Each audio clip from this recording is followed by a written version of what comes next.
खबर पौड़ी से। लद्दाख टैंक हादसे में शहीद हुए भारतीय सेना में टीएफआर और पौड़ी जिले के लाल शहीद भूपेंद्र नेगी को आज उनके परिजन, क्षेत्रवासी और भारतीय सेना ने नम आंखों से शहीद भूपेंद्र को अंतिम विदाई देकर पावो ब्लॉक के बोडोली घाट में उनका अंतिम संस्कार किया। लद्दाख में श्योक नदी का जलस्तर अचानक बढ़ने के कारण T-72 टैंक को नदी पार करवा रहे टीएफआर भूपेंद्र नेगी समेत 5 अन्य जवान देश सेवा में शहीद हो गए।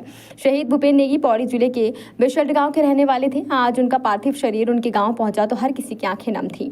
पार्थिव शरीर को भारतीय सेना आर्मी धुन के साथ उनके गांव बिशल्ट लाई। शहीद के पार्थिव शरीर देख शहीद के परिजन और ग्रामीण जोर जोर से बिलख पड़े, जबकि शहीद भूपेंद्र नेगी की धर्मपत्नी इस दौरान पार्थिव शरीर को देख बेसुध भी हो गई।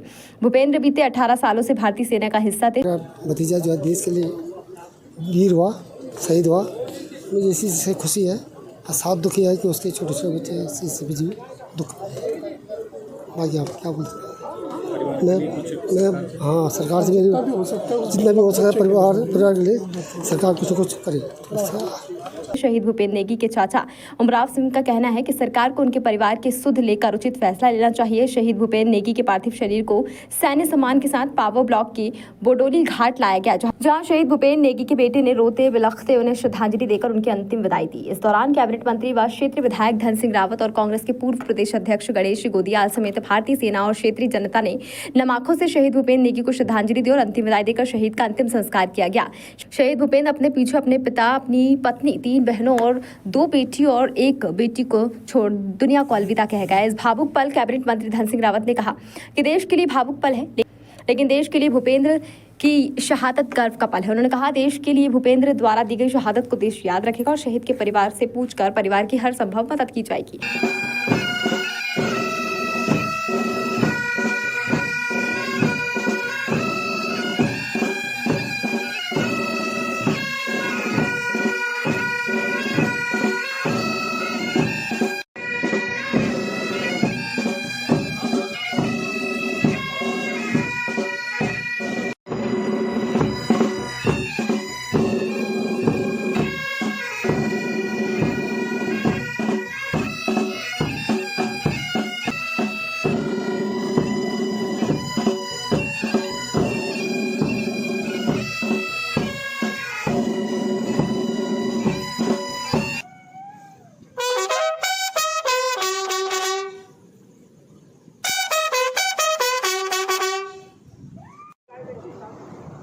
देखिए, हमारे जो बिसल्ट गांव के हवलदार भूपेंद्र सिंह नेगी जी आज शहीद हुए हैं और आज ही हम सब लोग उनकी अंत्येष्टि पे आए हैं।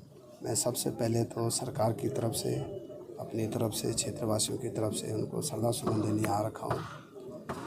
और हमारे क्षेत्र का कई जाबाज जो है सेना में शहीद होते हैं और मैं स्वर्गीय अटल बिहारी वाजपेयी जी को धन्यवाद देना चाहता हूँ कि जब वो प्रधानमंत्री बने तो तब उन्होंने एक नियम बनाया कि हर शहीद, जो भी शहीद होगा, उसके घर में ही असैनिक सम्मान के साथ उनकी अंत्येष्टि की जाएगी और शहीद परिवारों को जो है उचित मुआवजा भी दिया जाएगा। शहीद परिवारों को पेट्रोल पंप भी दिए गए हैं। तो अटल जी का भी मैं आज यहाँ पे धन्यवाद देना चाहता हूँ कि उनके शासनकाल में बड़ा काम हुआ है। और इनके में एक बच्चा विकलांग भी है, तो जब अभी मैंने देखा तो मुझे लगा कि उस बच्चे को हमको आगे की शिक्षा ज़रूर देनी है।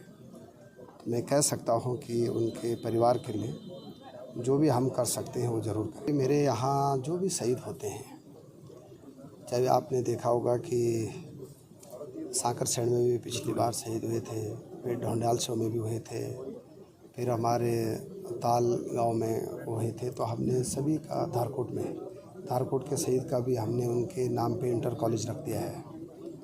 तो यहाँ भी मैं परिजनों से पूछूंगा और जैसा भी वो कहेंगे वैसा हम जरूर। एक तरह से गर्व की बात भी है, लेकिन इस घड़ी में हमारे लिए दुख की बात भी है, क्योंकि चूँकि फ़ौज में हम जाते हैं तो इसी शपथ के साथ में जाते हैं देश के लिए इस तरह से बलिदान होने का मौका मिले। और इस वजह से गर्व का विषय है कि इस जवान को हमारे देश के लिए शहादत दी। और दुख की घड़ी की बात इसलिए है कि अभी सारे परिजन, सारे लोग यहाँ पर हम लोग एकत्रित हुए हैं और स्वाभाविक है कि इंसान होने के नाते थोड़ा सा दुख की बात तो है ही है, क्योंकि उसके परिवार में अभी उसके बच्चे छोटे बच्चे हैं जिनकी अभी देखभाल की जानी है, और उसके लिए हम जब तक बरसात प्रयास करेंगे कि आगे उनकी यथोचित देखभाल हो और जो भी उनको लागू होता है सरकार से, राज्य सरकार, केंद्र सरकार से, उसको उनको दिलवाए।